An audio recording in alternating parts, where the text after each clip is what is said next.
That music is from the final moments of the opera Turandot, my absolute favorite opera, because it talks about overcoming obstacles, no matter what the odds, and being victorious, no matter how impossible.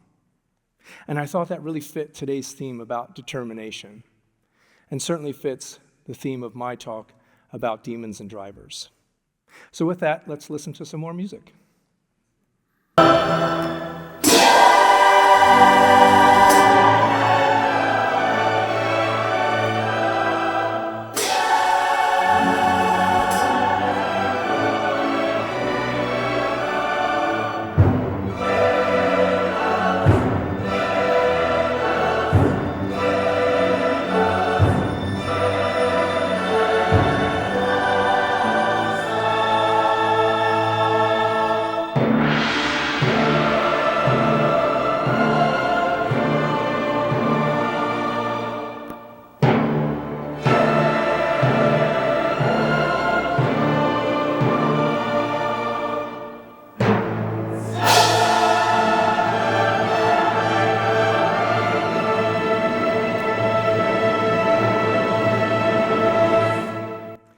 That was me. After almost 15 years of conducting, that was my last concert.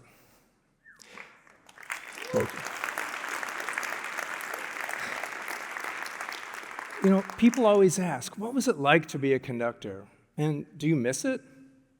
Well, to be in front of 80 incredibly talented musicians, making glorious, passionate music, and having all the power and control over them, yeah, it was fantastic. Of course I miss it.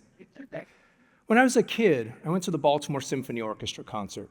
They were playing Tchaikovsky's 1812 Overture with fireworks and cannons all over the place. I was transfixed on the conductor, Maestro Sergio Commissiona. And I heard, but more importantly, I felt the music go from the back of the orchestra, through him, and out into the audience. That's when I knew I wanted to be a conductor. And so I was. But ultimately, it didn't satisfy me enough. It didn't feed my core, and I felt stuck.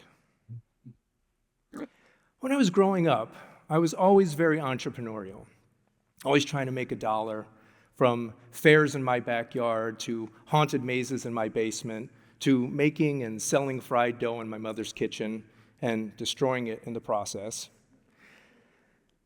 So I thought, maybe business I should go into. And one of my craziest ideas was painting my face as a clown, and then painting my face as a clown on paper and trying to sell it to the neighbors for $1 a piece. Exactly, my least successful venture. So thinking about business, I had some conversations, and I met a CEO of an architectural stone company. And he said, you know, your work with egotistical musicians would be perfect for egotistical architects. And he was right. And I was very, very successful. But ultimately, it didn't satisfy me enough. And it didn't feed my core. I still felt stuck. That's when a friend of mine said, you know, with your business background and your music background, you should manage an arts organization. And so I did. I became CEO of a symphony orchestra. But within a few days of being on the job, I realized they were almost out of money. And they had just done a fundraising campaign to save the orchestra, so we couldn't save the orchestra again. That would have been a disaster. So we had to fix the organization from the inside while externally making it feel like everything was fine. It was a huge gamble, but it wound up being a huge success. Not only did they survive, but they were thriving, a beacon in the region. That's when the State Theater came calling, the one George Lucas grew up in, and said, hey, can you do the same thing for us? So I did. And again, another huge success. This time, the clothes finally fit. I finally felt satisfied. My core was being fed, and I wasn't stuck anymore. But what was it about turning around an organization that was so satisfying? What was driving that? Well, the answer to the question is within the question. What was driving that? When I've gone into organizations that were flatlining or in complete crisis, I ask them, why do you exist? Who cares if you're not here tomorrow? And to answer those questions and others, and really understand the foundational purpose of who they are and who they could be, I came up with this impossible platform. First thing we have to understand is, what is our defining driver?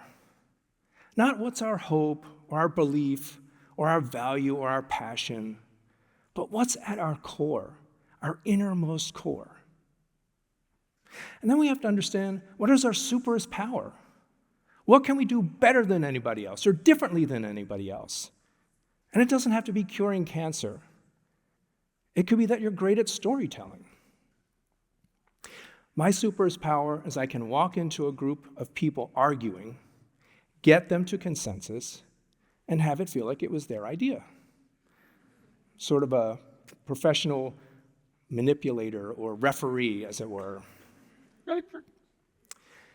At the intersection of defining driver and superest power is what I call our paramount purpose, why we exist, why we're here on earth.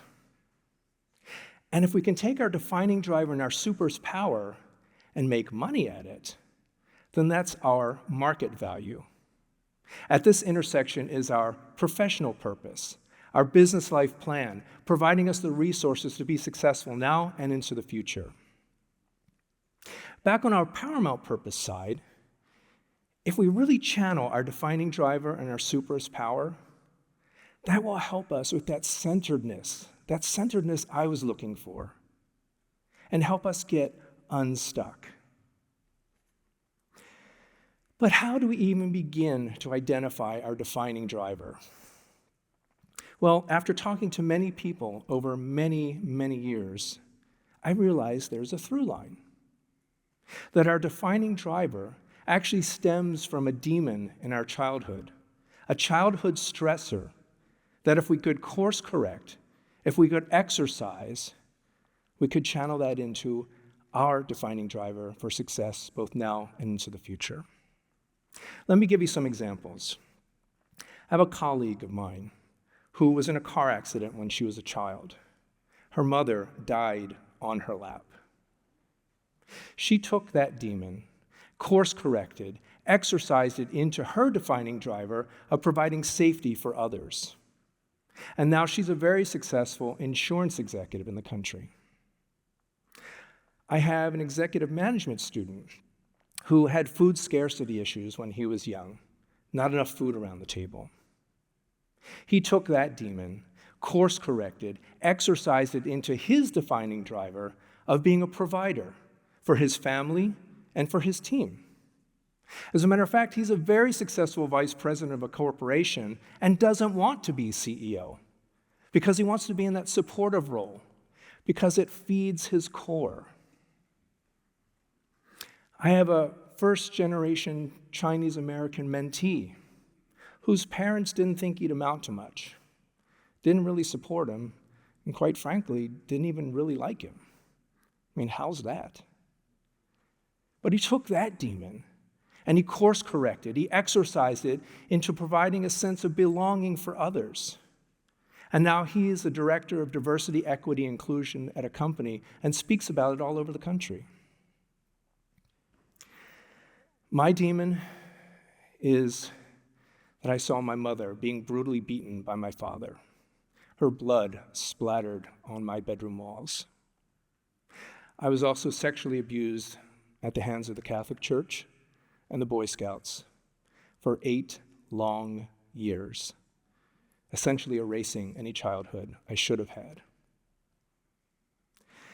But I took that demon and I course-corrected and I exercised it into my defining driver of providing a lifeline of resources and support for others who need it and want it. That's why I love turnaround so much. Demons are here to destroy us, unless we compel them otherwise. And for every demon is required an angel. An angel I call a motion motivator, something that propels us into good, propels us into the positive. A motion motivator could be a person. It could be an object. It could be a hope or a dream. My motion motivator and first mentor was Wile E. Coyote. I mean, this guy could run off a cliff, have a 3-story anvil drop on him, or be blown to smithereens, and he'd get back up in the next frame alive, ready to go. So whenever I'm down and depressed, I think about Wile E. Coyote on that bike with that rocket strapped to his back, doing the impossible, no matter what the odds. People will often tell us, you can't, you shouldn't, don't. I say run away from them. We put up our own barriers of I can't, our own barriers of I shouldn't, our own barriers of that's impossible. But the good news is that we put those barriers up so we can take those same barriers down. And remember the impossible platform or the I'm possible platform and channel that demon into your defining driver for success. And let's learn from Wile E. Coyote, who created his own miracles. Miracles don't just happen. They happen over a long period of time if we nurture them. We are in control of the end of our own story, our own exorcism. We can plan probabilities, or we can dream of possibilities. So, identify your demon. Exercise it into your defining driver. Be an exorcist for others. And above all else, no matter what, never let impossible win. Thank you.